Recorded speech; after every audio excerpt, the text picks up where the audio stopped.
မန္တလေးတိုင်းဒေသကြီးမိတ်လာခရိုင်မှလှိုင်မြို့နယ်၌2026ခုနှစ်တက္ကသိုလ်ဝင်စာမေးပွဲကိုမတ်လ17ရက်နေ့မှစတင်၍ဖြေဆိုခဲ့ရာမတ်လ18ရက်ယနေ့မွန်းတည့်12နာရီအချိန်ကကျောင်းသားကျောင်းသူများအေးချမ်းပျော်ရွှင်အောင်မြင်စွာဖြေဆိုပြည့်မြောက်ခဲ့ကြောင်းသိရပါသည်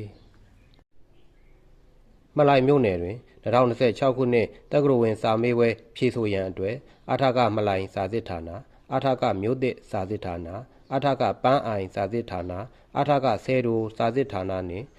အထကနှောကန်စာစစ်ဌာန5ခုဖွင့်လှစ်၍ဖြေဆိုခဲ့ကြပြီးမတ်လ18ရက်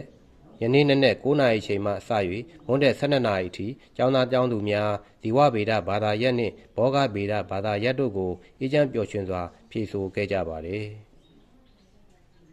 စာမေးပွဲဖြေဆိုနေစဉ်အတွင်းကျောင်းသားကျောင်းသူများစိတ်အေးချမ်းသာစွာဖြေဆိုနိုင်ရေးတို့အတွက်မြို့နယ်စီမံခန့်ခွဲရေးနှင့်အုပ်ချုပ်ရေးကော်မတီဥက္ကဋ္ဌဦးတင်အောင်ဝင်းနှင့်အဖွဲ့ဝင်များဌာနဆိုင်ရာများကျန်းမာရေးဝန်ထမ်းများလုံခြုံရေးတပ်ဖွဲ့ဝင်များနှင့်တာဝန်ရှိသူများကအနီးကပ်ကြီးကြပ်ပေးခဲ့ပါသည်။